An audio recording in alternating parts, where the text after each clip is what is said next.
Okay, so I'm going to go ahead and start the show off here, guys. We're live. Hopefully, we'll have a fair amount of folks joining us here on Facebook Live soon.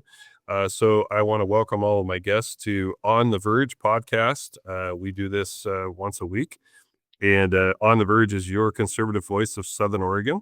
And today we have some great conservative voices on here with us as well. I want to thank some sponsors real quick before we take off. By the way, I'm always supposed to mention my name is Virgil Osborne. I'm your state representative, and today is August 19th, and we are not in session, which means Oregonians are safe from taxes as of today. But that may change in the future, and we're going to talk about that tonight. Some of my sponsors, Diamond Lake Mini Storage, they've been a great sponsor for us and continue to be. My company, Twin Peaks Off Road, is also another sponsor of this show. And then I have to mention that Little Mill Media is our production crew behind the scenes. And if you could imagine the amount of technology that's involved in putting one of these things on, it's pretty cool. They do some really neat stuff. And I have to say this, like I always say every time we start a show. This is my podcast. We invite our guests that we choose to invite. And if you don't like our podcast, please, by all means, don't watch us. Little Mill Media is here, and they need to create a podcast for you. It's not that expensive, and we would like to continue to produce this show for you. But we only want people to want to listen to what we have to say, and then maybe some that don't. So anyway, with all of that said, again, welcome to On the Verge podcast. We're live tonight. This is our third live. This is, let's see. Yeah, we're getting some folks joining us right now. This is something a little bit different. This is a town hall. And I have asked some of our Republican Party leadership to be involved in this because we are getting ready to go into a special session with the governor. And we have leadership here tonight from the Republican caucus that can answer those tough questions. So if you have questions, I'm trying to monitor those coming in too. I'll be looking at my phone. You can put your questions in the comments, and we'll try to get to as many of those questions as we can as we go. So without further ado, I want to introduce my guests, and I'm going to start with our Republican Party leader. If she'll just say a little bit about herself. Christine, go ahead. Hey, Virgil, thanks for having me here today. It's good to join you virtually. And next time, I'm looking forward to being live in person, actually in studio instead of remote. Looking forward to coming on down and seeing you guys. I am the House Republican leader. It's my second go round at this gig, and it is a privilege and an honor to work with so many leaders from across our state who are committed to just, you know what, being the reasonable voice of sanity for our state and fighting for what is true and right and strong families and a strong economy and a bright future for our state. And it is, I know it's a fight that we all share just a real passion for and a commitment to do everything we can to turn things around. Looking forward to the conversation and looking forward to questions. Right. And certainly making the pitch for people to continue to support those that are voting no against taxes. Thank you for joining us. Next, I'm going to go to our deputy leader, and that'd be Lucetta. Please introduce yourself. Hey, Virgil, thank you. Likewise for having me on. This is exciting and good for you. Congrats on popularity and getting the word out on your podcast. My name's Lucetta Elmer. I am deputy leader for the Republican caucus. I'm also representative for House District 24, which is north of you.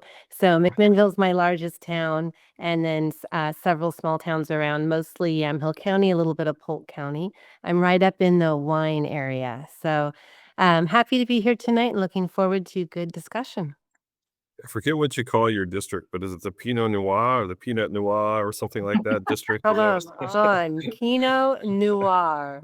Pinot Noir. Thanks so much for joining us. And then I want to move on to another guest. This is the Shelley Boshart. Shelley, you are our assistant leader, and please introduce yourself. Thanks, Virgil. Yes, hey everyone, Shelley Boshart Davis. I'm the state representative from District 15, which encompasses Albany, Millersburg, and Tangent. And happy to be on tonight. Thanks for the invite. And also, I am the vice chair of the Transportation Committee and have been for the last few years. So transportation is kind of in my focus, both inside and outside the Capitol. I also am involved in the trucking and exporting industries. And so I understand the transportation from a private sector, as well as a policy kind of viewpoint. And so been lucky enough to be embroiled in this kind of conversation, especially this last session. And so happy to be here to answer any sort of questions as far as last session and also coming up on this special session. So happy to be here. Thanks, Virgil. Yeah, thanks for joining us, Shelley. And I had a guy kind of read asking me online here this afternoon about it's a podcast. You could say asked, it's okay. He was kind of read asking me about this becoming an echo chamber and this and that. And how do we know that the speakers have all been vetted? Well, I'm going to tell you right now, I'd much rather sit here and speak about transportation with Shelley Boshart than anybody else in the house. I mean, the lady has forgotten more about this stuff than I probably ever will know. So thank you for joining us. Next, I want to go to Nick. Nick, please introduce yourself. Yeah, thanks, Virgil. Hello, everyone. My name is Nick Stark. I'm the executive director of Oregon Freedom Coalition. Virgil, thank you for having me back. I know we got to sit down in studio months ago. Basically, Oregon Freedom Coalition is set up to help move along the conservative movement in the state and really to support folks like the great representatives on this call in the policy battles that they fight, but also to turn out non-affiliated voters and really the people that feel underrepresented throughout most of our state and encourage them to get out to vote to show that they can make a difference in policy. So, yeah, glad to be there. Thank you, Nick. Thank you so much for joining us. And then Trent is kind of my everyday sidekick on this show. So Trent, go ahead and introduce yourself as well, please. All right. I'm Trent Drake. I am the executive chair of the Douglas County Republican Central Committee, and also I serve on Virgil's campaign team. Thanks for joining us, Trent. Trent catches a lot of hell in the district for me. He sometimes has to shoulder some of that stuff, but he's a great Republican conservative, and he's always kind of been there when we needed him. So anyway, thank you all for joining us tonight. I am Virgil Osborne, House District 2 representative, also the Republican Party whip. So I'm part of the leadership team as well. So it's great to get our leadership team back together all as one today. It's been a while. It's been a few weeks since we actually got to do this. And unfortunately, we get to do this again here in just another week or so. So anyway, with that said, I want to talk about transportation tonight because I think that's probably the most pressing issue in the state. Everybody's concerned about what we're doing. Everybody's concerned about paying higher gas tax, and fees. And I know that Christine, you've been kind of close to the fire. You've been doing the negotiating with the governor. You and Senator Bonham, I assume, has been part of that as well. Maybe you could start out with just kind of in a nutshell where we are as a Republican Party and where the current majority party is on this issue. Yeah, I think the most important thing to say is that our party has stood firm in defense of Oregonians' budgets. And at the end of the last session, I was incredibly proud of our caucus and Republicans in the House and the Senate for holding together and in a way that ensured the Democrats weren't able to increase taxes on Oregonians. And instead of doing the thing that we encourage them to do in conversations with the governor, between itself, which really was fix this challenge without raising taxes on Oregonians, and we'll just give you 10 ways to get that done. They declined every single time and said, you know what, our solution is going to be taxes, and we're going to do it on our own. And you absolutely are just going to have to sit there and watch us do it. But here's the thing. These taxes are huge. It's going to be what they're proposing, and we're going to need to know this. It is the largest transportation tax in Oregon history, and we all know our schedules have been cleared. They want to have this conversation over Labor Day weekend, so they're trying to slide it in dark at night when Oregonians are out camping, sending off their kids to, right before they send their kids off back to school, getting in that last weekend of summer. That's when they're choosing to raise these taxes. And so we are going to be fighting against it, holding together and pushing back against these increased taxes. But I can tell you in all the conversations that I have had with the governor and with the leadership, they have had zero interest, and I mean zero interest, in considering alternatives that are not massive tax increases, despite the fact that they know Oregonians don't like it. They acknowledge Oregonians don't want this. They acknowledge not only is it unpopular, but that if Oregonians had the choice to vote on this, which I think they should, they know Oregonians will vote it down. So that's good news for us because that means that the majority party is on the wrong side of the public on this thing. And we're holding firm and we are standing with Oregonians right now. So, thank you for that, Christine. So, and I'm sorry, I'm a little distracted because I have to see the questions over here on my own phone. But and one comment did come in, and we'll get to that in just a second. But I wanted to touch base on something that is really a concern to me, and I think this is probably a Shelley question more than anything. But the truckers have kind of got a raw deal on transportation for quite some time. What does this new package do for the truckers? Well, I would say right now we haven't seen the final draft, so I couldn't even answer the question as far as what is being done right now for the truckers or what will this include and what it won't. But just to answer that first part of your question, if you go back to 2017, which up until this proposal, what we believe this proposal will have, 2017 was the largest transportation hike in Oregon's history. And just to give a couple numbers, that was at $5.3 billion over 10 years. This proposal, from what we understand it might be, is $5.6 billion over the next 10 years. So what they're calling as a Band-Aid is actually larger than the previous largest tax hike in Oregon's history. So just to put that into perspective, and back in 2017, when you say the truckers got a raw deal, they came to the table in good faith and they agreed to support the package in 2017. And what they asked for in return is the Rose Quarter. That was their number one ask, is to get congestion at the Rose Quarter under control. And for that, they agreed to a 53% increase in the weight mile tax, which is part of truckers pay weight mile tax and cars pay gas tax. And so they agreed to this massive increase in order to get Rose Quarter. Well, as everybody knows, Rose Quarter has not even really started. They've done some pre-work to it. And now we also know that they're overpaying by over 30% to their fair share. And so we're talking to the tune of $500 million, I think every 2 years, something like that. They're overpaying by 30%. So truckers are getting a raw deal. They got a raw deal then. They continue to get a raw deal. And even though it's constitutionally unfair and illegal, we're still left with this problem. And so to answer your second part, we have not seen the language yet. And so we are not sure yet what is in here or not in here for the truckers. And Gotcha. Patrick, one more thing, Virgil, that I want to throw in there. Yes, absolutely. That 2017 package, it actually built lanes. Like Yeah. the reason everybody agreed is because it expanded our infrastructure. We were getting something for that.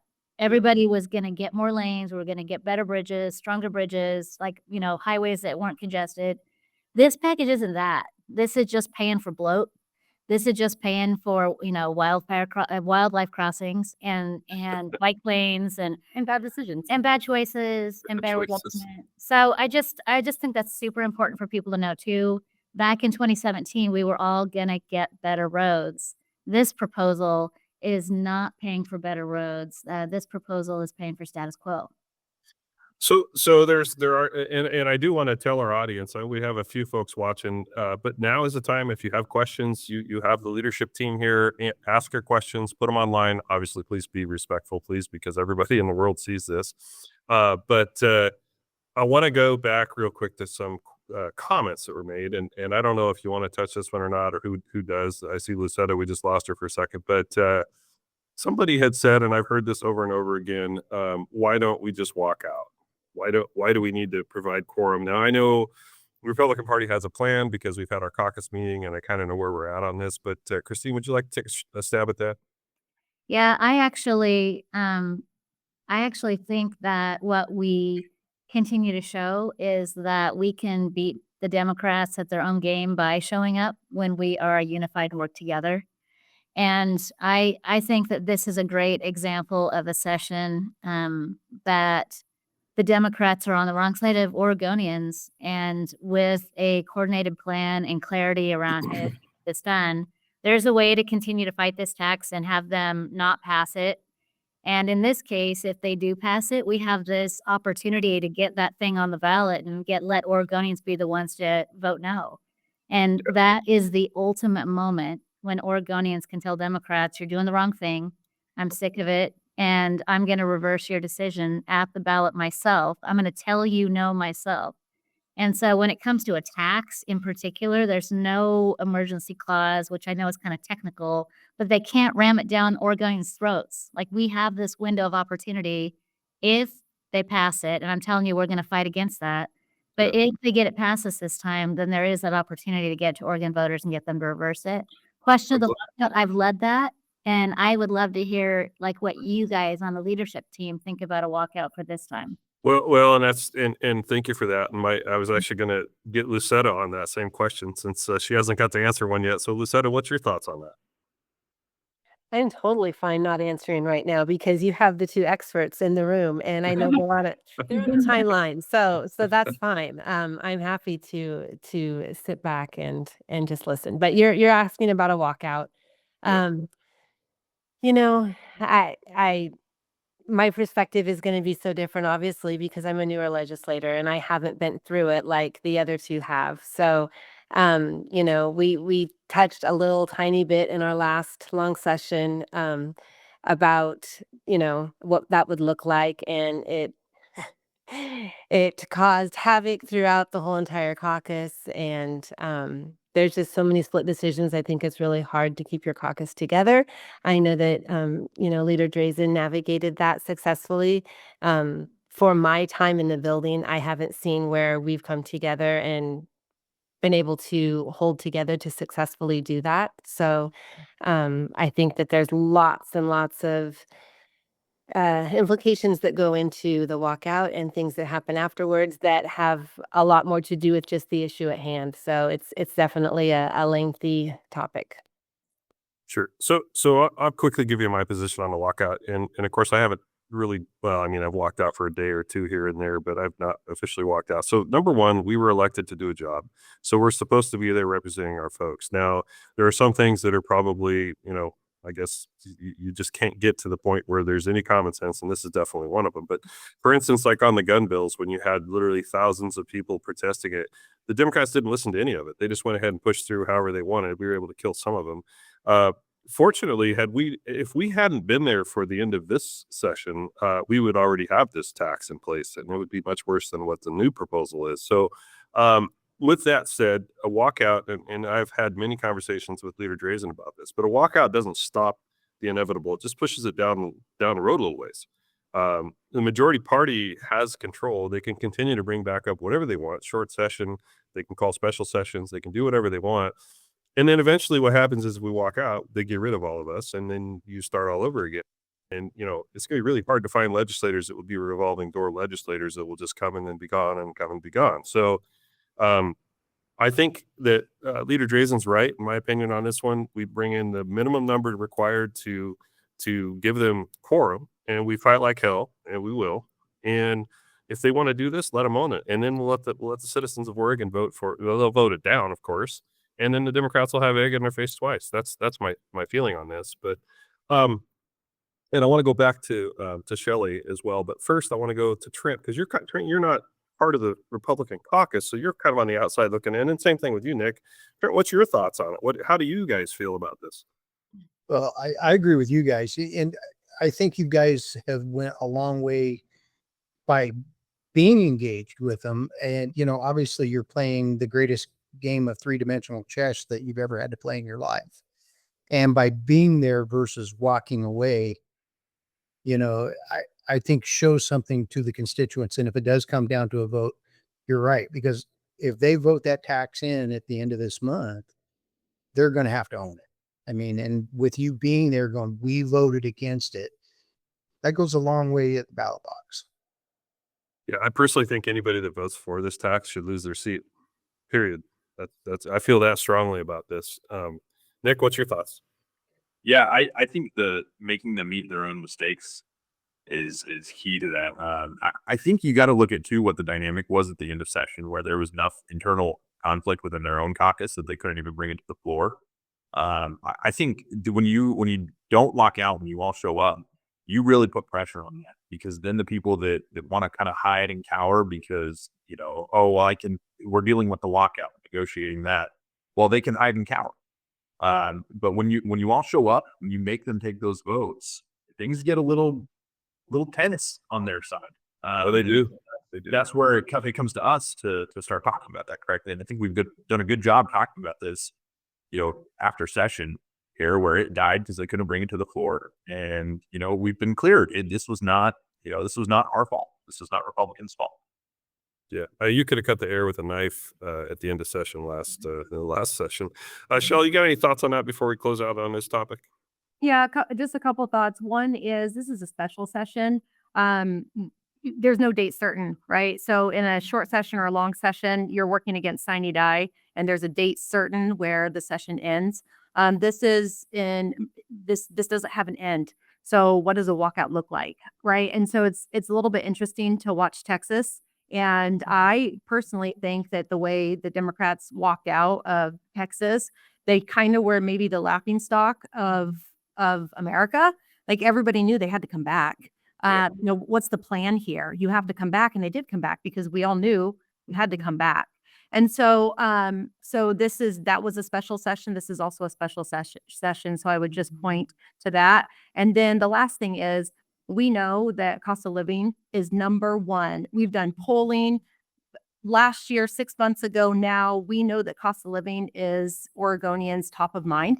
And if that's what they want to do is pass the largest tax hike on Oregonians in Oregon's history, and they think that's a good idea when Oregon is struggling and cost of living is their number one concern, let them pass their bad ideas and let's see what happens. And people need to wake up to realize that we're in this position because we've had 40 years of Democrat governors and we've had decades of Democrat control in the legislature. And so any problem that we have here in Oregon, we can continuously point to that, and they need to see it. It's amazing to me how especially people in my district, feel how Democrats say we need change. I'm like, you guys own it. I mean, it's like, I don't know what change you want to see, but I mean, we do everything we can as Republicans to follow the law, but it's hard sometimes to follow the rule of law here, the state law, because it's crazy. And some of the it just seems like every day. Well, not every day, but every year we get more and more restrictions, regulations on business. My district is heavily reliant on the timber industry, and we're losing jobs and bills like it's going out of style. And I mean, I'll fight to my dying breath to save the timber industry, for crying out loud. It's what raised me and my family and everybody else. So anyway, there's a question on here. It's a comment, but about let's see. So we're going away from vote by mail then ? No one trusts mail-in ballots. Well, and this is from Carrie Zolder. Carrie, I completely agree with you that there is a lack of trust in our Oregon, our elections. And recently, of course, President Trump has announced that he's going to go after vote by mail and fight that battle. But I don't think, and correct me if I'm wrong, guys, but I don't think that President Trump has the ability to change state law on elections, correct? He can change how federal elections are implemented. But yeah, we will, if we have vote by mail for state and local elections in Oregon, that's us. That's on us. Yeah. And that goes back 38 years of Democrat governors that, I don't even want to go down that rabbit hole tonight. I want this to all be about transportation because, I mean, I would love to vote in person, but that may be on the ballot, and if it's on the ballot, of course I'll support it. So we'll see. Let's break this thing down just a little bit more so people understand, if you don't mind. This will probably be for Leader Drazan, but let's break down the tax increase on gas tax and where that money goes. And, we can throw the registration fees in there as well, but give us kind of in a nutshell, where that money's going and how much they're asking for. Yeah, so this is the part where we're really anxious to see the actual bill. What we have seen is what the governor called her framework and kind of her initial draft, and we know that could change between now and Labor Day or Labor Day weekend. But we are hearing that it's going to be a 6-cent increase in the gas tax, which is not slowly built in year after year. The last time they did this, they increased it by 1 penny a year to get to that total number that Shelley just mentioned. This is going to be 6 cents on the day that it's implemented. And then we will also see increases in title and registration. They're creating a road user charge, which will be it'll be implemented over time. That one will, but it's for EVs, and also high efficiency cars will also be in that same system of per mile charges. And then you also what we didn't see in this is what is the privilege tax increase that was in a prior version, which would have been a tax on the purchase of a car. But what we still have in this one, a doubling of the payroll tax. So like to Let's do keep that. that into perspective, doubling of the payroll tax. And so everybody, we all pay that thing, employees. I mean, that's built in, right? So it's going to go to transit. So if you think about, we did some deep dive kind of information research to better understand if this was going to be money that was going to be well spent. And we found that everybody pays it, but 60% of it goes to Metro in Portland. And we also found that Metro has substantial ending fund balance reserves. And we looked at their ridership, and it has never recovered from kind of the COVID era.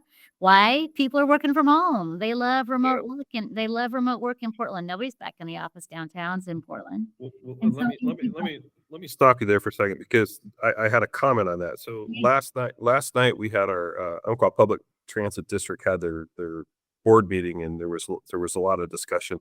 And actually, I was on the Zoom just watching, but they asked me to comment, and I made that comment about a lot of the money goes directly to Metro, to Multnomah County, Clackamas, wherever it goes.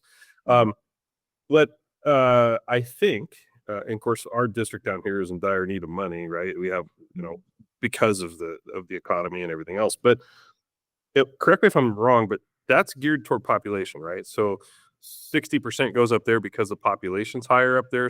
Or is it just because the transportation district up there just eats up that many more dollars? What is the reason for the direction of that money? my understanding is that it was originally population based. And so about population is very different than ridership. So we're Yes. talking about 2% of the people across our state that routinely and consistently use transit. Mhm. And we're all paying for this tax. And so I would just say that certainly transit goes across the entire state but the biggest transit districts get the biggest share of this money. So Chariots in Salem, Lane County, and then of course the metro region get the lion's share of these dollars. Then the rest gets spread across transit districts and across the rest of our state. Virgil, can I jump in there on that? Yeah. Yes, please do.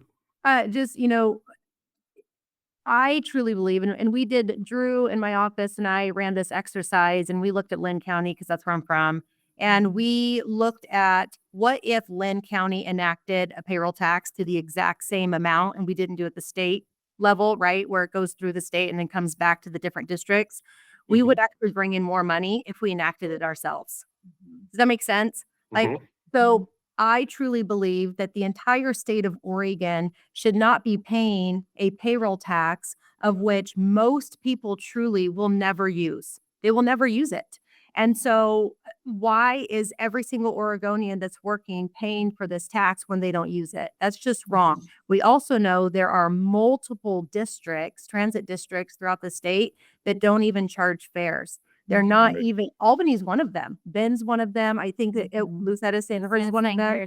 And so they're not even trying to recoup because they can just get more money from the state. They're not even trying to. So if that is a value of that local economy, whether it's Umpqua, whether it's the Pinot Noir district, whether it's, Lynn County, whatever it is, that should be a local government decision. And so you're taking this, and I've had journalists say, well, you don't even notice it out of your payroll or out of your paycheck. It's so small. And I'm thinking to myself, are you kidding me? You think someone that is trying to make ends meet, that is struggling, maybe somebody lost a job, you name it. Of course they know what's coming out of their paycheck. And to have the gall to just say, we're going to double it. We're just going to double it. And I think it's one of the most unfair taxes out there, to be completely honest. And I certainly don't think that it's being used wisely. The numbers don't show it. The ridership does not show it. It's not being used properly, in my opinion. I had people come into my office and brag about how they want to increase the payroll tax in order to purchase new electric buses.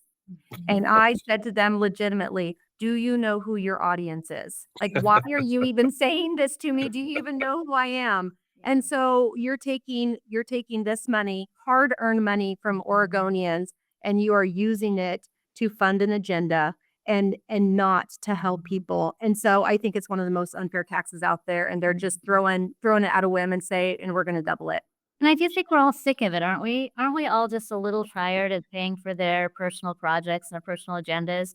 I mean, before 2017, we had transit then too. And only it was a mix of payers. People paid their fares to get on the bus or to get on our light rail in Portland. People paid something. There was some local government. There's federal dollars. I mean, there was a mix of ways to pay for it. But once they had that automatic money coming in and it's payroll tax, we just have to pay more and more and more. And it really is not something that everybody supports. It doesn't have universal benefit. And while it's important that it provides that service to the people that can't drive, and there are absolutely people out there that's at 2% use it consistently.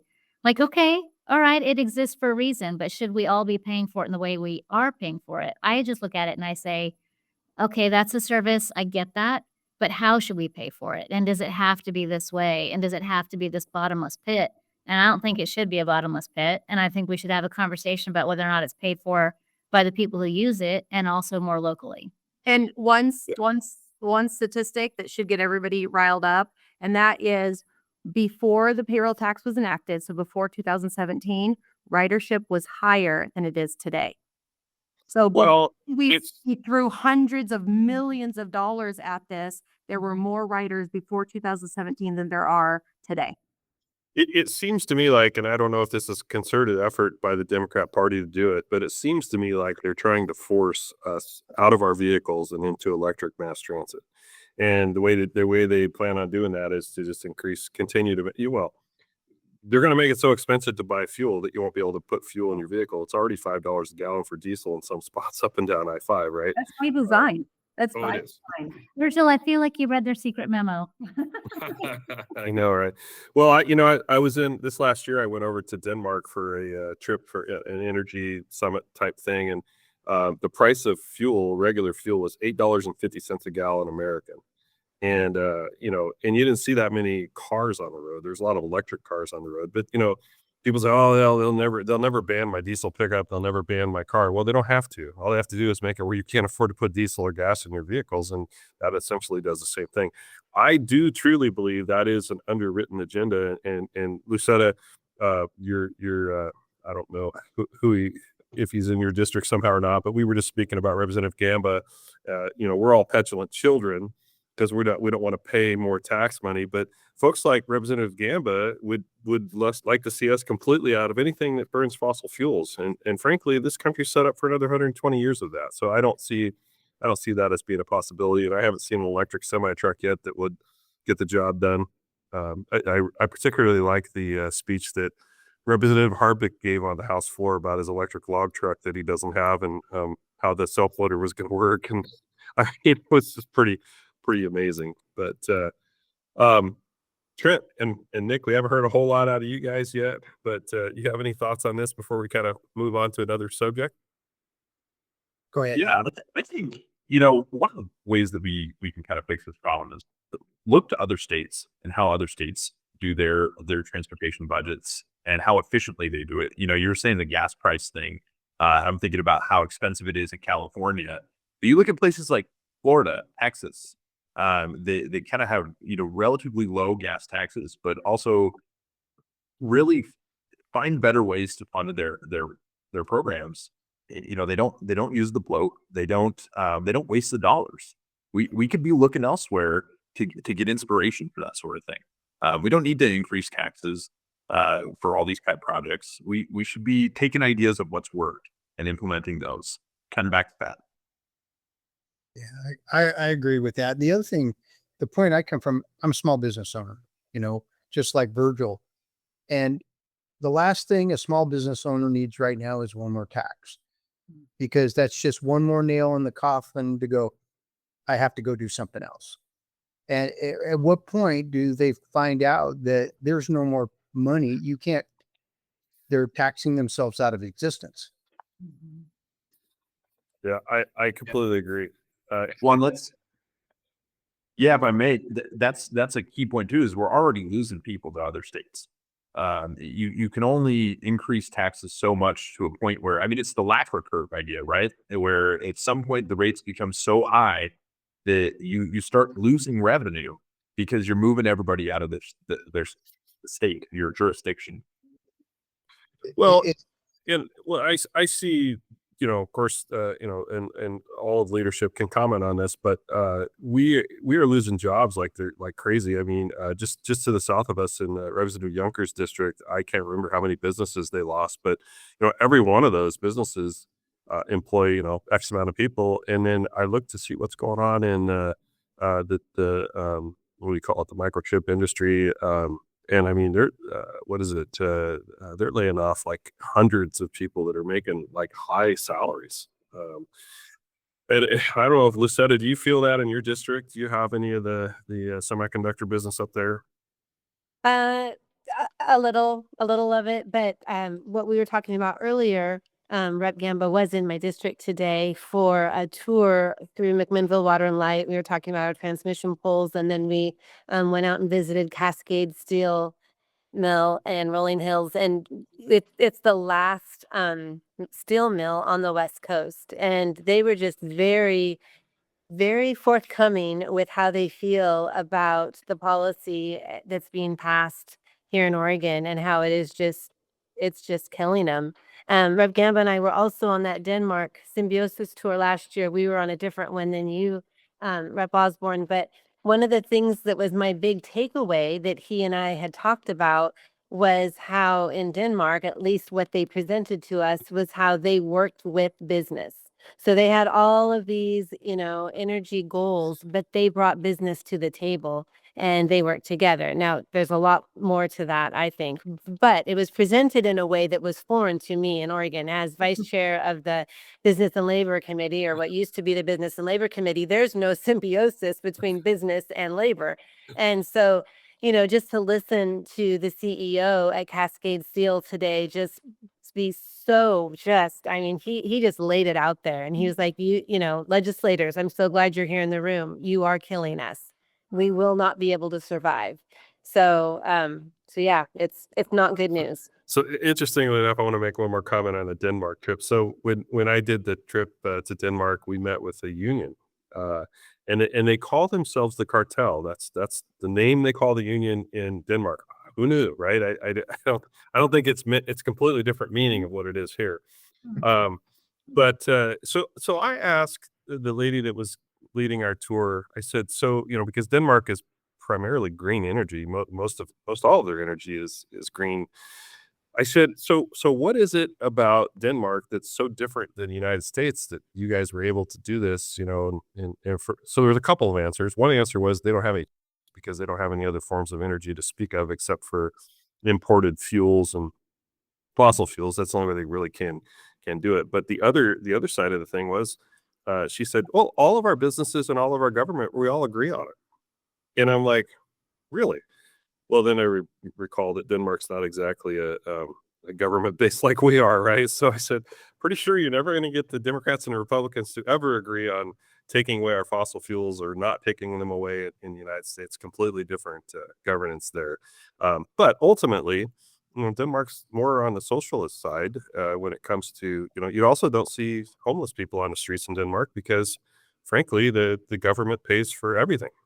And they have, I can't remember the percentage, but I want to say the tax base and tax rate in Denmark was north of 65% or some crazy number like that.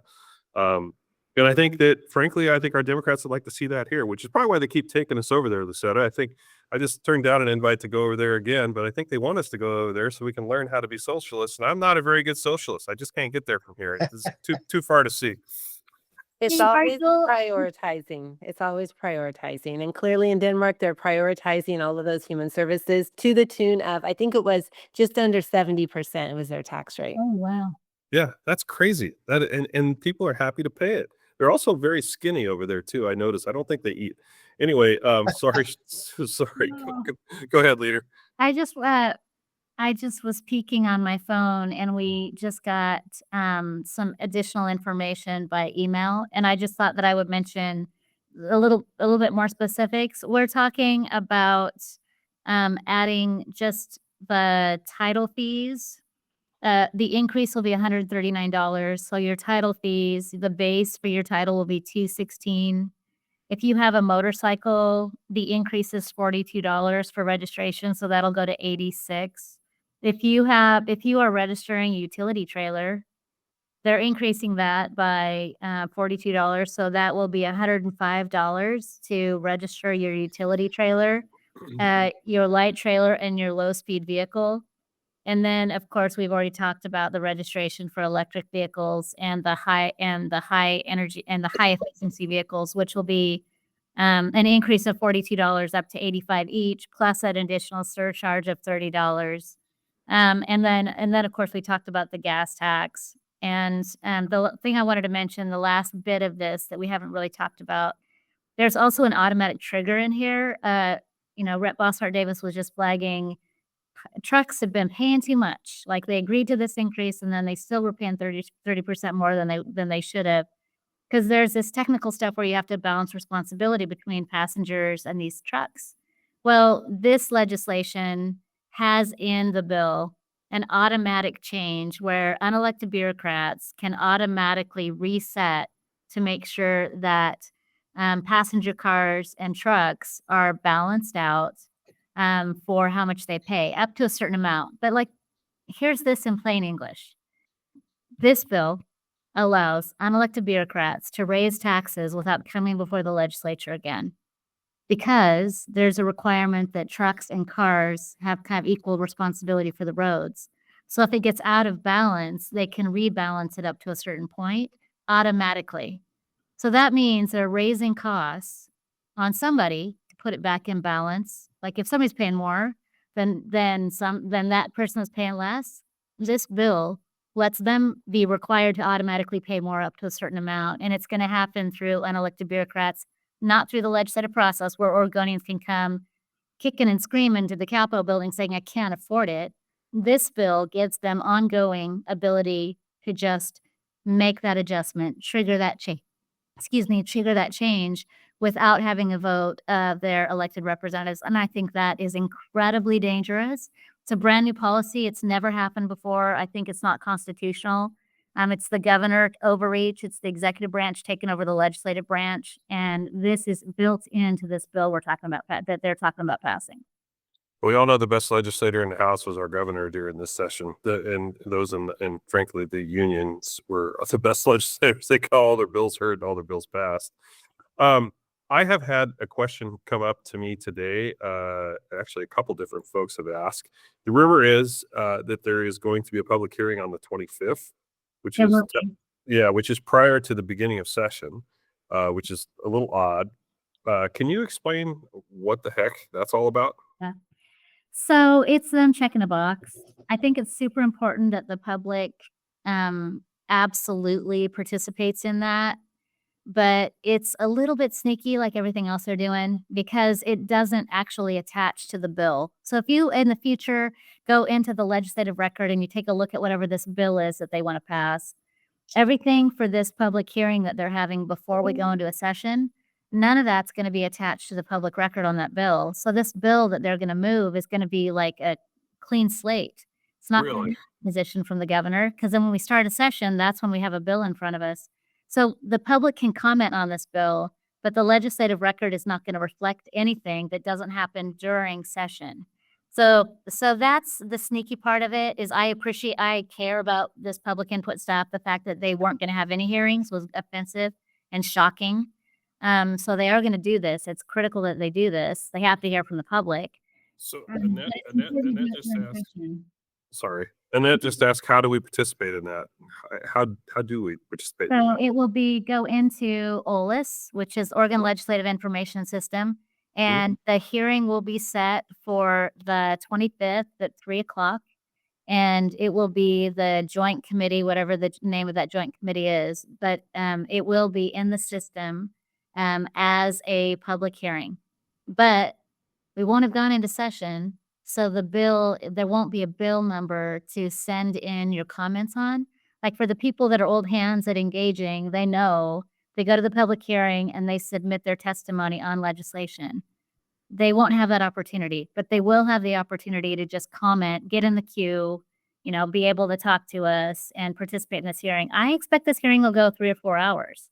It I won't would think so. participate. Oh yeah, I really hope Oregonians get enough time to be heard, but it's very different than what happens in the legislative process where we build this overwhelming record and we count and we say, listen, it's 3-1 in opposition, or the public has submitted testimony in opposition, and you can follow the data and you can see or how much Oregonians hate something. This isn't going to be the same. So Jane Brown just commented, not having it on official record is BS. I couldn't agree with you more. And we're assuming that what people are commenting on will be the final product come Friday or Saturday or Sunday or whatever that next week is. I can guarantee you that whatever that is that we're talking about on Monday will not be the final product. I know, I guarantee you that they're still discussing and figuring it out now. There's no way that it's the final product come Monday. And we're going to push for them to have a public hearing in this session so that Yeah. they can build the record. But right now, this is what they're offering. So Shelley, thank you. And that brings me to my next comment or question. So most people don't understand how the building works, right? Because it's just, who would, right? And actually, Leader Drazan, you've been there longer probably than most of us. So, and I mean that in the best kind of way. So, the word is on the street, we're going to have special session on 29th.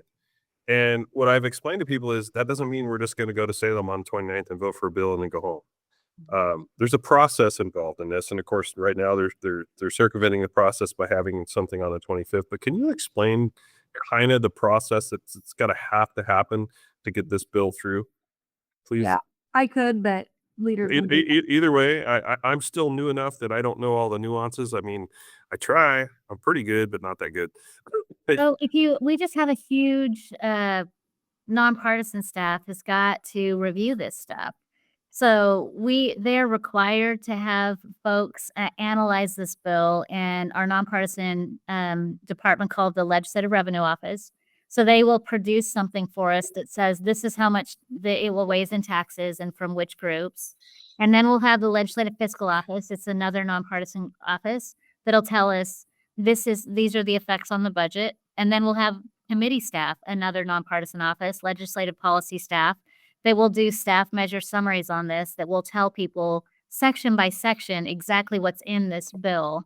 And so all of those groups can't do their work until we have a final bill for them to even look at. That all takes time. I mean, I'm sure that they're seeing advanced copies that we aren't seeing, but that all takes time for them to prepare to do that analysis. So we'll have a first reading of the bill. The committee will meet. The committee will vote one way or another on amendments. We will cross our fingers that they don't circumvent the opportunity to amend this bill, because Republicans need to have a voice, Oregonians need to have a voice in this. If they prevent us from being able to submit an amendment that's no tax, then that means that they're shutting out the voices of Oregonians that are opposed to this as a solution. That's a problem. We don't know yet. They haven't given us the rules for how they're going to operate this. So we'll have a committee meeting. They'll vote on it. We'll try to propose an amendment that's better than this, that doesn't raise taxes. And then it'll come to the floor for what they call a second reading. And then the next day it'll come to the floor for a third reading, which is where you have a final vote. And then it goes over the Senate and it starts that process again. But it won't have to do the committee part again because the committee is going to be joined. So in theory, the third reading is Sunday. In theory, in the House, you can anticipate we might be voting on this in the House on Sunday. Yeah, so very minimum, I would expect we'll be around there until Tuesday at the earliest, maybe Wednesday, to process all of this stuff. I did have a comment here online from Jane Brown. She said, so lots of confusion with OLIS. Most of the time, the remote link does not work. So is there an in-person testimony? And I think you kind of just answered that with the committee. Yeah, we believe that there will be opportunity for in-person on the 25th. Gotcha. And honestly, we don't have a ton of people watching live here, but obviously this is going to go to and Senator Brock Smith has joined us. Thank you for joining us, David. He has some comments on here. First read in the House Friday, committee hearing Friday, then Ways and Means Friday, Second read House on Saturday is his thoughts. And let's see, third read Sunday, first read Senate on Sunday, second read and Senate on Monday. He thinks Tuesday the Senate will vote on it, which is pretty much in line with what you guys are saying too. It is a time where I think the public does need to show up. I mean, I don't just mean in person. I mean, we need to be sending emails, making phone calls. There's a lot of stuff going on, folks, and I think what's happening is going on under the table. And this is your governor at her best. This is what she's doing, and they are not. From what I've seen, they are absolutely not listening to the Republican Party at all. Jane Brown just said KGW did a poll and 82% of Oregonians across all political spectra say no to new taxes. And Virgil, to point out to that, I saw that exact same thing. Not just no new taxes, they actually threw in there in the question, even if ODOT employees are losing jobs, right? So there was outrage over the 300, 400 jobs that immediately Kotek brought up and immediately threatened to cut. And now she's kind of holding off on that. And they even put that in the poll. And they still overwhelmingly by 82% did that. And to that, I do want to point this out because this has bothered me. One, we absolutely need those jobs. I think they disproportionately affect rural Oregon. But I do want to say, where's the outrage over the timber jobs? Where's the outrage over the manufacturing jobs? We're in the thousands and thousands and thousands. And so when we're talking about 400 ODOT jobs, I think we need them. Again, they disproportionately affect rural Oregon. We need those people, but also, come on, we see in headline after headline after headline, even now. I mean, I could go back to, ask Sweet Home what they think about losing jobs. They'd say 400, that's a drop in the bucket. Talk to Oak Ridge or Mill City or Douglas County. Yeah, exactly. And we see these headlines of being in a manufacturing recession, of losing 2,500 manufacturing jobs just this last year, Intel downsizing by thousands and thousands and thousands. Where's the outrage? Where's the special session for that? Where we can course correct our business agenda. So I think it's a fake outrage. And my final kind of point on transportation would be, we don't have a revenue problem. We have a spending problem. The money is there in ODOT. It's a misprioritization of how they're spending the money. Christine says all the time, budgets reflect priorities. And all you have to do is redirect money. They have it. This is a false choice. And we certainly have enough money in our transportation system to fix our roads. So I know we're going to lose you two here shortly, but Tracy Vandola made a comment. Nobody thinks about the timber industry, but what is their homes built with? I can tell you, Tracy, that I do. I think about the timber industry daily, and I'm sure that the folks on this call do as well. One thing before you guys go, in the original bill, and maybe this is from 2017, there was funding from ODOT that was going to go to seeding justice for climate protection and that type of thing. Is that part of this still, or is it gone? I thought seeding justice was primarily through the climate protection plan and not through the gas tax portions of this. It is true that would warrant its own separate lengthy conversation. That organization is a perfect example of what's broken with Oregon right now. The fact that the way they're funded, again, like the theme is, these are folks whose priorities are not in line with Oregonians, and when they do things, they tend to be sneaky about it.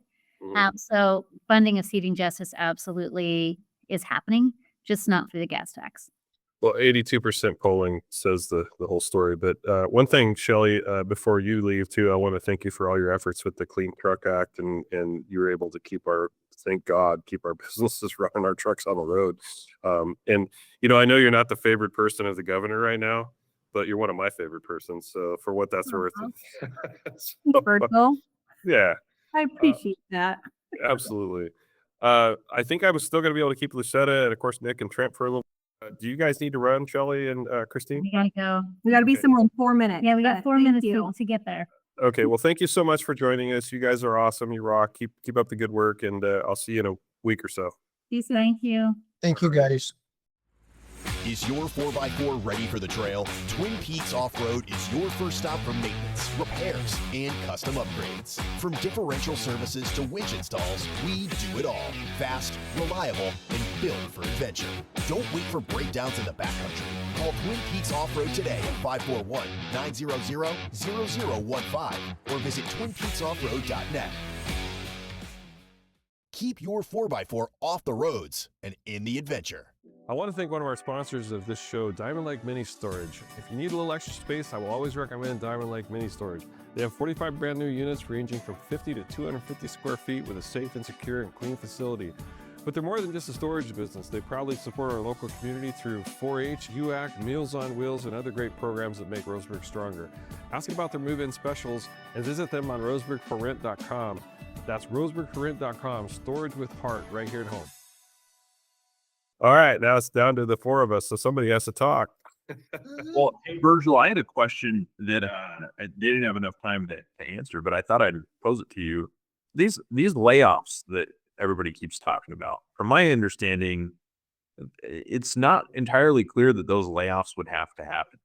I know Jeff Eager wrote a good piece in the Oregon Roundup a while back about how Kotek has kind of been doing a bluff on the layoffs. She should have done it, months ago if it was really true. And then we're finding out there's 214 of those positions that are unfilled positions that have been unfilled for, 6 months or longer. That should just be cut positions. I don't know if that's kind of an open-ended question, but wait, what say you? No, you're absolutely right. Those layoffs did not. Well, first off, those layoffs have not happened. People got their notices, and she held back, and she postponed it till after this special session. We gave them a program that would have worked without laying off any essential workers to speak of. But you're right. This is her bluff. I also looked at breaking down the DEI spending for ODOT, which I think for this biennium was going to be $29 million. And I just took an average of $100,000 per employee, and that's probably a little low. It probably should be, a little higher than that. But it was, over 200 and change, 250 plus folks that could be paid for if they cut the DEI spending. And I mean, then we can get into a whole discussion about DEI spending and how that affects your federal funds that are coming in. I mean, we're talking billions of dollars here, guys. This isn't millions. This is billions. Let's see. I got a comment here. Hearing on joint interim transfer funding will be held. Hearing on the let's see. Jen Jasper wrote in. Hearing on joint. If I can get it slow down. Hearing on joint interim committee on transportation funding will be held on the 25th at 3 p.m. in House Conference Room F. So it's actually going to be live and in person. You can sign up for in person or remote testimony. It should be posted on OLIS. On August 20th, which is tomorrow. This is just a brand new press release. So to Jane Brown's question, it is going to be available. You will be able to do it in person. I'll bet the one that's talent on the layoffs portion. It's more along the lines of something's wrong with my algorithms on Facebook and Instagram because I keep getting SEIU targeted ads. Saying, look how sad it is that, Gary and I don't know where is an ODOT worker that's going to get laid off. And, all I think is that these are sob stories that, quite honestly, I think there's jobs in the private sector that still exist that these folks can go and get. It's not the tragic, story that SEIU and a lot of the Democrats are going to make it out to be. I don't want people laid off.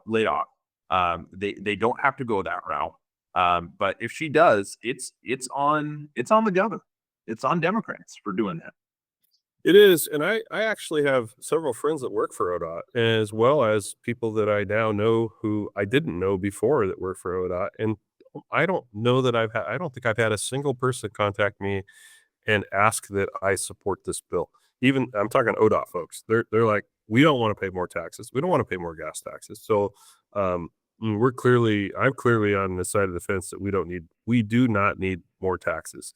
And I think the majority of our Republican caucus, and Lucetta, I'm going to ask you to answer that a little bit too, but I think the majority of our Republican caucus feels that way as well. Your thoughts? Yeah, for sure. My thoughts during this whole thing go back to, I watched the conduct hearing with Representative Yunker Mhm. last week. So fascinating. And afterwards, reading his press release, and he put in his press release how much the DEI officer makes a year. And I don't know if you guys caught that, but it was over $300,000 a year that we're paying for that. And, so talking about the amount of DEI money built into all these different agencies, and to echo what Leader Drazan said, it's not a revenue problem, it's a spending problem, and it's priorities. The other takeaway I have from this long session was one of those early morning Wednesdays or whatever, when we would have to come in at 7 and we would do some training. And one of the fact sheets that we had on one of those mornings, maybe from the Taxpayer Association, they love to use all of the facts, which I love to nerd out on. But it was just looking back over the last decade, 15 years, 15 years, and it was showing all, the different percentages of how the Oregon budget breaks down. And it had human resource or human services, at, let's say it was 20 some percent, and education was 10, little less than 10. Current day, which that right there is something. Current day, our education has dropped to, we were less than 5. I think we were 3 point something percent of the overall budget, and versus human services just below 50%. So all of the money that we're raising is going to those services, those service-oriented programs, and it just continues to grow. What are we getting out of it? Do we ever help people get off of the dependency they have on the government programs? I don't think so. I think we're just growing that number. So it's never going to stop. There will never be enough money when you look at it like that. It's not a revenue problem, it's a spending problem. Well, and I'll tack on to that too. One, I think I'm in the wrong career field. I think I'm going to go find a new job as a DEI specialist. Yeah. Doing that. I mean, I want a federal job that does that. Yeah, you talk about the welfare piece, and I think that's important because I think that's essentially what Oregon's government, civil service has become. It's in its own right a welfare system. And I'm not trying to detract from like the competency of these folks because I think there's a lot of them that could go get jobs in the private sector. But oftentimes we dump a ton of money into these positions that don't need to be paid that much. That oftentimes are kind of competing in the negative way with the private sector because they pay more and they draw people out of the private sector, people that could be going and doing things for private companies that could be improving society in a way that isn't centralized and governed, in government. Absolutely. And you look at places like ODOT as, and I'm glad you brought up education. Education, I think, is the big one. How many people are hired in education that really aren't serving the purpose of further educating our kids? There's a lot of administrators and not actually teachers that are hired, and a lot of that money ends up going to pension programs more often than not too. We could be using that money to actually hire people, more maintenance folks, if you're talking ODOT, or more teachers if you're talking education. All these positions that actually matter, but instead we're hiring, I think in ODOT's case, accountants that can't even keep the books right. Mhm. Yeah, Amen to that. absolutely. Oftentimes I'll have lobbyists come in, or nonprofits come into my office and give their pitch for whatever it is. And last couple of weeks it was a food bank, and I don't ever want anyone to go hungry. There's some of those bills that I have supported, but my question is always the same. Hey, in the amount of time that you've been working in this position, would you say that you've seen people, more people added to your workload that need this food or whatever it is, or do you see less? And and every single time they're proud to say, "Oh, more." Because I think they think that translates to, then I will feel more passionate about helping them secure these state dollars. But I say no. Then if you're telling me that, then I as a legislator and we as a legislative body have failed. Because Yes. that's exactly the opposite direction it should be going. But that mindset is what has permeated throughout and just spread throughout our current government. And that is absolutely the wrong direction that we should be going. Yeah. I think if you work in the nonprofit space and you're trying to help people like that, if you're not constantly worried about your job going away because you're improving society, you're probably doing the wrong thing. Yeah, you're not wrong, and that's I'm getting a lot of comments on this topic. I think people are tired of the homeless issue that's happening all around the state, and I think what they're mostly tired about is the amount of money that's being spent and absolutely zero progress. We have as many homeless people now. We have more homeless people now than we had 5 years ago, and certainly more than 10 years ago. Um, I tell everybody the same thing. It's like, and people are not really all that jazzed about our voting process in the state. I get that, but I want to stretch a little bit here and go over to Trent for just a minute. Trent, you're the boots on the ground. You're the guy locally here, and of course, we're sitting in a very conservative district, and that's, thank God. I wouldn't want to be a rep and conservative rep in a non-conservative district. But what do we got to do on the ground? What's going to change this, Trent? Well, one of the things that we're really working on is obviously is unification of the party and all doing the same thing, getting out the vote. When we're constantly training and working and talking with people. And if you're listening out there, have conversations with people. And we've beat this, and I'll continue to beat this horse. Your vote counts. At the end of the day, if you ran Twin Peaks the way the governor runs the state, you'd have been out of business 15 years ago. I mean, and it's shameful as a business owner of what how our state is managing the books. There's no accountability there. In, like Christine said, it's just the fix is more taxes, and the fix isn't more taxes. The fix is fiscal responsibility. In the industry I work in, one of the things I do is I help advise people how to get their finances in a way where someday they could have a retirement, but they don't want to give up that brand new shiny $100,000 Ford pickup, and to me, they are the optimum of that example that they're mirroring to the public, that it's okay, spend yourself to death. And that's why Oregon, California, Washington, all those states are falling into that same trap, and they're going broke. Interesting. You mentioned Twin Peaks, and today I finally got approval on my line of credit. So to have a line of credit in business, you have to, show profit or should pay off whatever you got to do. And I have had a line of credit for the last 3 years, and my line of credit is due every 3 years. They have to reassess the business to make sure that I'm still a viable business or whatever.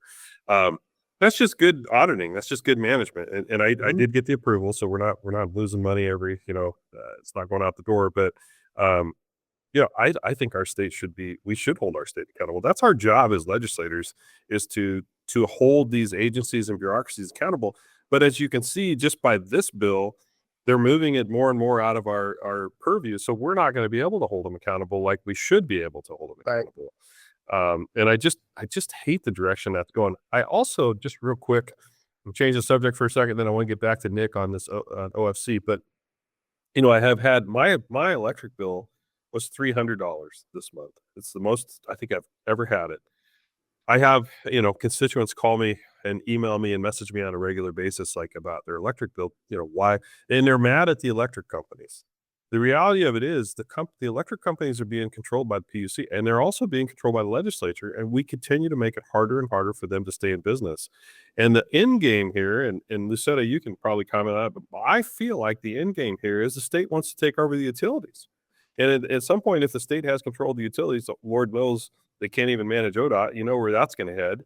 But they will then be able to give those who aren't making very much money free electricity at will, and we will all pay for it. That's just one of many, many things. Go ahead, Lucetta. Yeah.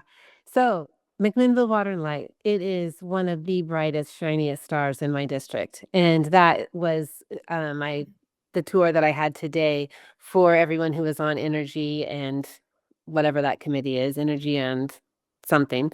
I invited those legislators out to district to tour McMinnville Water and Light, and then go over to the steel mill. But McMinnville Water and Light is not part of the city. They are independent. They've been around since the 1800s. They have zero debt. They have about $80 million in reserve. They fund their own projects. They own 6,400 acres. They harvest timber sustainably every year. They 100% use that money, which is about $3 million a year, to offset our electric rates. So we are so blessed. We have the second cheapest electric rates in the state. But Rep. Edwards was there today, and I just loved her comment after she was listening to everything. She said, "Oh, wait, are you saying that you run this like a business?" And the answer is yes, they do. They're not coming to the government asking for money for projects. They're doing it themselves. So we're looking at some regional solutions because they are so healthy and we have a lot of water that we could pass on at a better rate. But to your comments about what maybe the overall goal might be coming out of the majority party right now, yeah, I agree with you. And that's so wrong. When you look at the model that I have in my district and how it could be very different, but the key difference that I see, it has nothing to do with government. They are independent, they are managed like a business, and they're not controlled at all by either city, county, or state government. Yeah, absolutely. Nick, did you have a comment on that? Well, I was just going to ask, if you can guess, how many of your colleagues have owned or run a business? Osborne and I would know that. We got on the Business and Labor Committee together, and Not very Uh, many. on the Republican side, we can count quite a few. On the Democrat side, I think there's one. Yeah. Is that right? Yeah. It's still, yeah, not many of them have ever signed a paycheck on the front side. Let's put it that way. And it shows in committee. And I just, if you guys watch some of the videos that I release from my committee meetings, I just tear them up.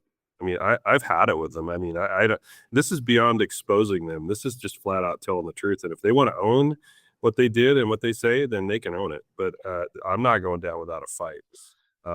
And Lucetta is the same way. In fact, Lucetta, you got an award in 23 for being the person, lady, whatever, in the ring because you were battling out with gosh, what was his name? Representative. Yeah, Colby. Yeah. Representative Colby. This year it was the unions. Yeah, it's Yeah. a battle. It is a battle. Yeah, and again, a lot of folks don't understand how politics works, but I'll tell you, the union owned the session this year. Whatever the union wanted, the union got. And how did they get it? They got it through campaign donations and threats of primarying against Democrats. That's how the House works, and that's about as close to communism as you can get. And I hate it, but our goal is to, as Trent said, we got to pull together as a party and start doing things. Now, listen, we've only got about maybe 10 minutes left to go here before the end of our show, 15 minutes at the most.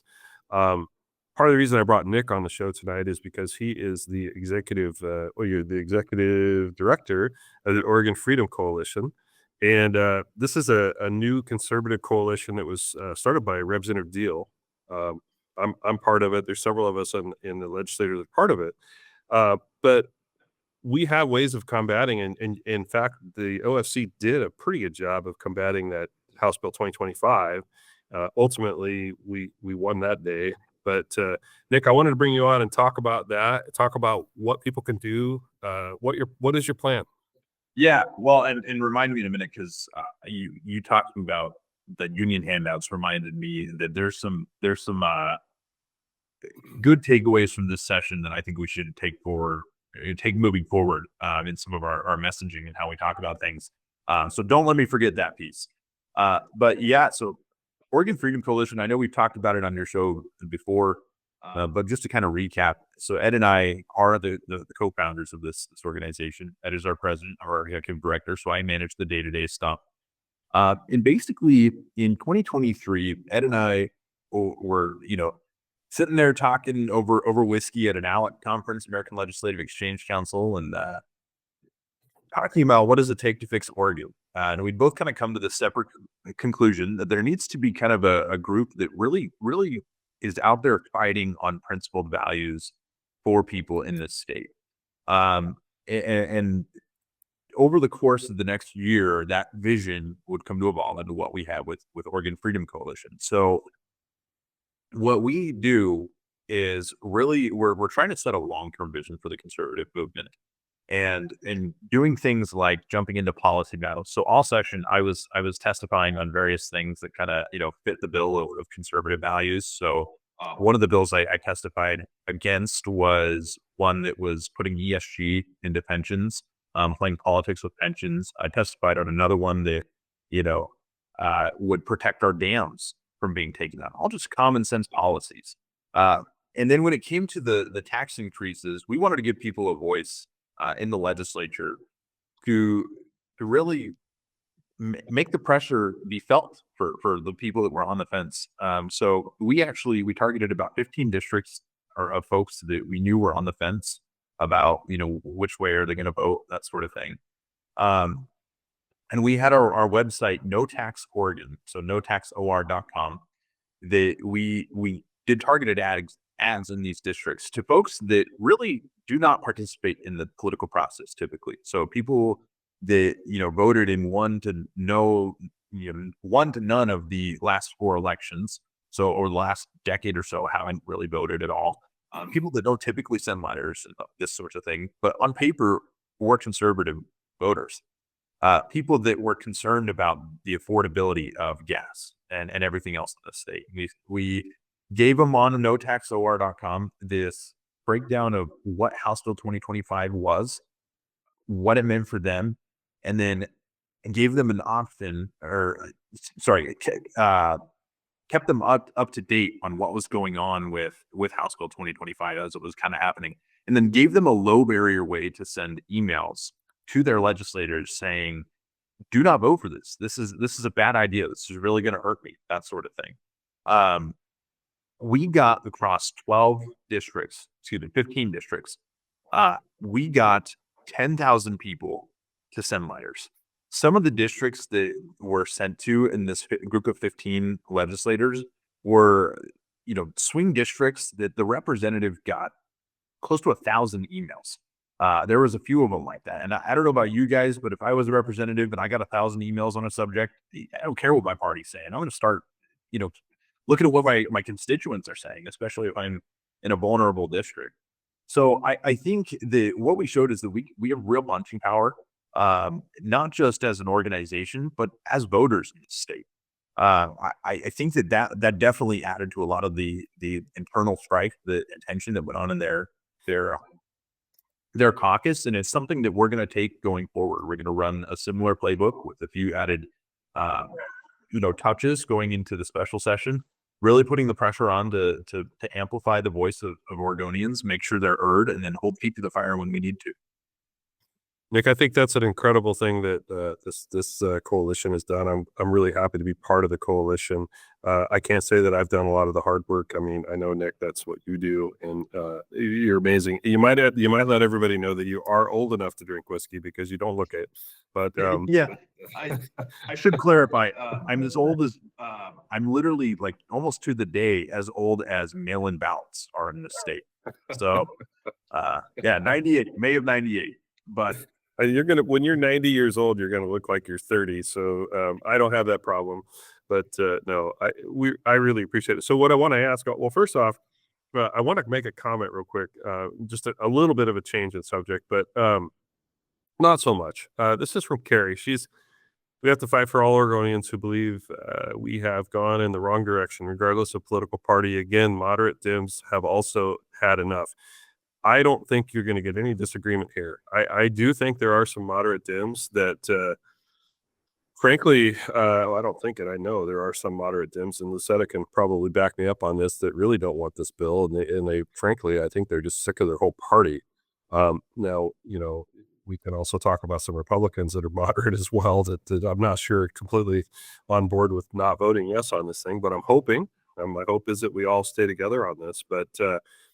I believe the vote on this bill is a career ender for anybody that's not in a swing district.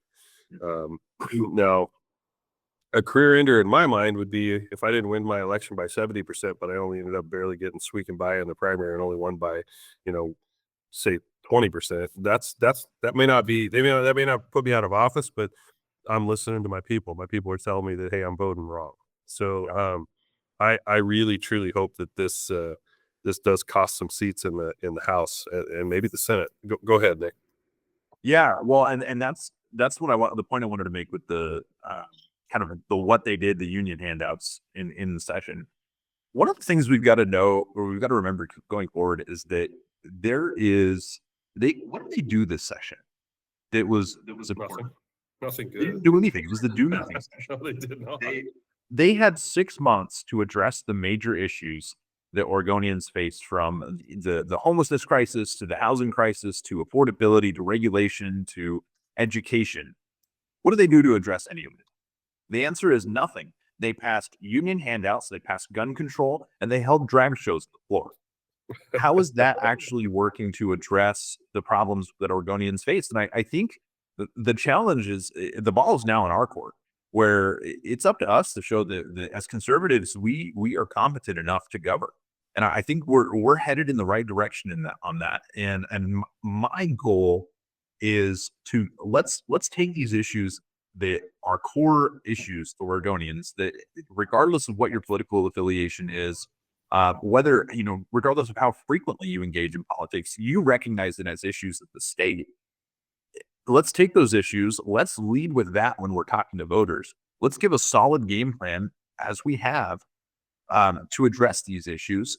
And let's get some people to turn out to vote. That's the other piece of what we're doing, is we're engaging these people that don't often participate in the electoral process, getting them to turn out. We talk about the election integrity issue. I think, yes, there's some issues with the integrity of our elections, but it's at this point, they don't have to do anything to cheat, really. We don't show up. That's the main problem. So let's get our voters re-inspired to show up, and let's start flipping some districts.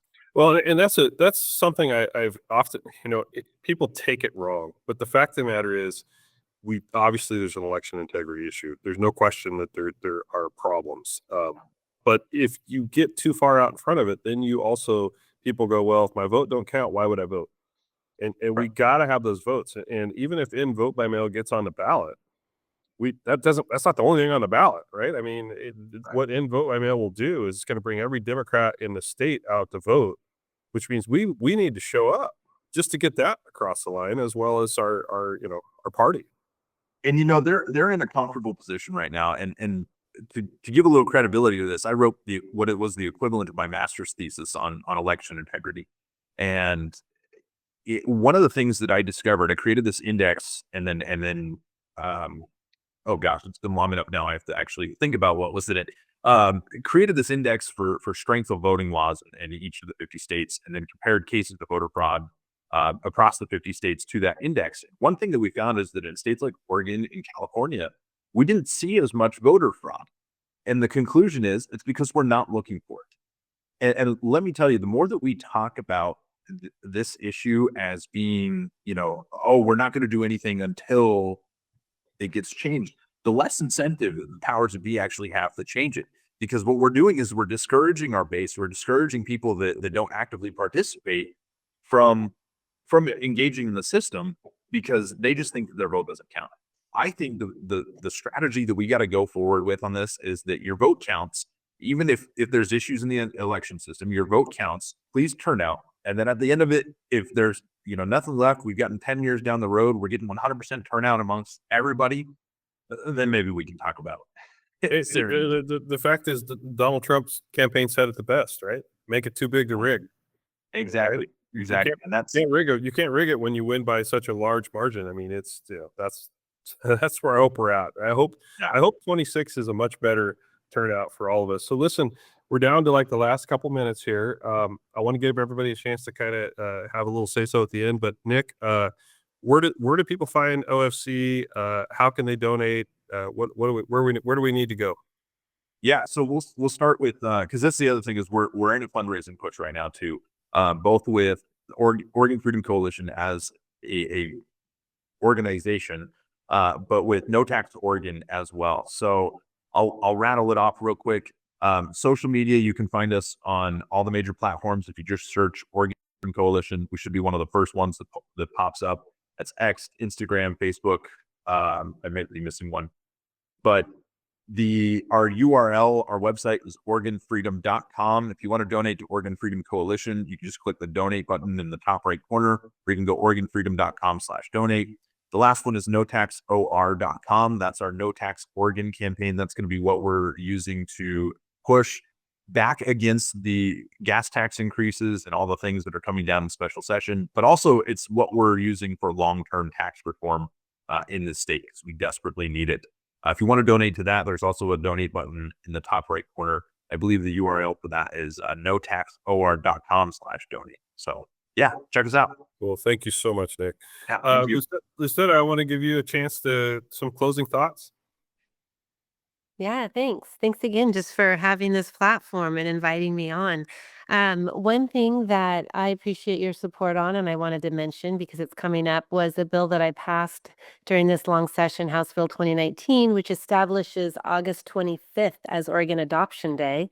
And it was passed as an emergency. So that means that next Monday, we actually get that day and it will be recognized as Oregon Adoption Day. So pretty cool that this state passed that, and it was passed unanimously, bipartisan support. You know, you remember this, but one of the Oh, I do. coolest things that happened on that House floor when I got up and talked about it, I had no idea. I knew a couple people would speak, but organically, people just started popping up from both sides of that chamber and just sharing. And I love it when we can find something that brings out just emotion, you know, truth, sincerity. Political lines fell away in that moment. And it was pretty surreal just to see and to hear what everyone had to say. So I have a video that I'm going to be sharing on social media.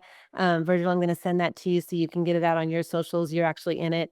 So anyways, Monday, August 25th will be our first state recognized adoption day. Awesome. Thank you, Lucetta. And for those of you who don't know, Lucetta, I think you were adopted as well, right? Mm-hmm.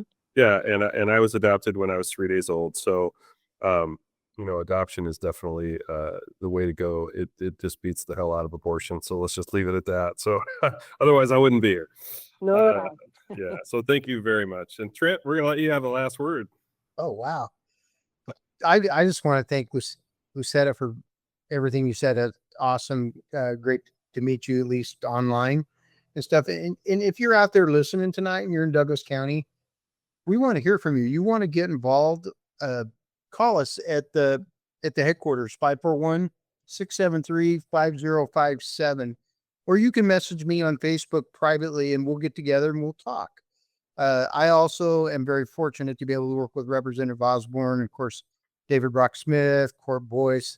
So if you want to talk to any one of those guys, I can get you in that direction. Those guys are more than willing to talk with you. And, one of the things that we do as a central committee, our goal is to obviously raise money to support our local candidates, but it's also to have the backs of our elected officials. And we're very fortunate to have all of our elected officials in Douglas County are all Republican and very conservative.